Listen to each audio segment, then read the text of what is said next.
that haunts me, that we live in a society that allows people that are essentially these people who are walking wounded, we're allowing them to live these desperate lives, and I don't think it's right.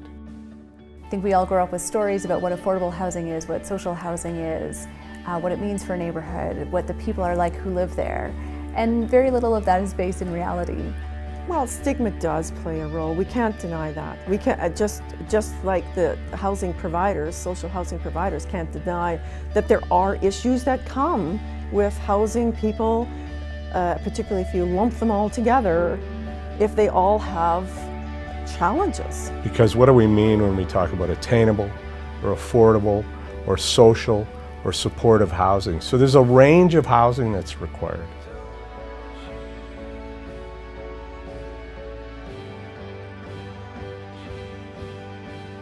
So we were really lucky to be approached by the Westmount Presbyterian Church. We worked with them to figure out what they needed, what their needs were, and what their vision was for the site. The community's initial reaction was definitely hesitant. One of the big concerns is safety. Is it going to harm our neighborhood, or is it going to be an asset? Is it going to improve it? I think the beauty of it was the neighborhood worked out, negotiated, back and forth with the developer, something that could work for both sides.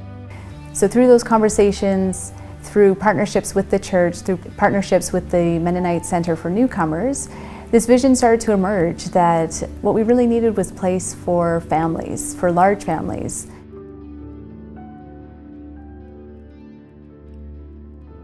And one of the most exciting moments for me, one of the turning points in our relationship with the neighborhood, was at one point their local school was at risk of being closed down, of being declared surplus because the student population was getting so low.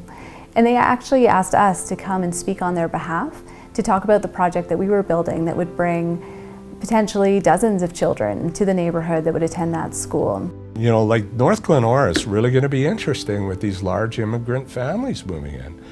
You know, introduction of new art, culture, food, energy to that neighborhood. What I find most interesting about the housing conversation is that every Canadian, every Albertan, every Edmontonian instinctively understands the importance of home. The problem is, I don't think it's ever been a cultural priority. We've never dealt with it properly. The old approach is decide, announce, defend. And we want to work in diametric opposition to that. We want to be out talking to people right away, building relationships, understanding what the common ground is, where we can really align our goals with the goals of the community.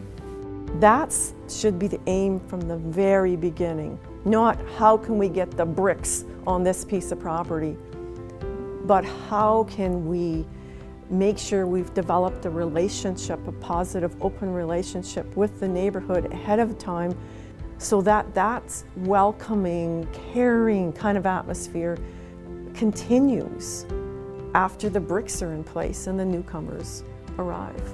Everybody that is in a public service role in Canada sees the housing crisis, and I think sees that we could do way better.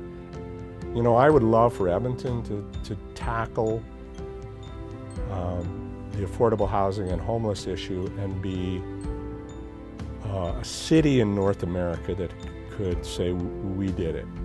We made sure that people living in poverty have safe, secure housing, and where necessary, housing that'll allow them to come back to a place where they're healthier and happier individuals. We need to build a city for individuals and families of all shapes and sizes. Affordable and safe housing is integral to this effort. Now, like many other cities across our country, Edmonton is looking for fresh and innovative ways to meet our housing demands. We have some excellent examples like the one in North Glenora, but we need more. And this is where you come in. Your challenge is to develop an idea that encourages your community to welcome new affordable housing. You can be specific and look at a particular neighborhood or do something citywide. Whatever it is, we want something that is realistic, inspirational, and will convince people to say, yes, in my backyard.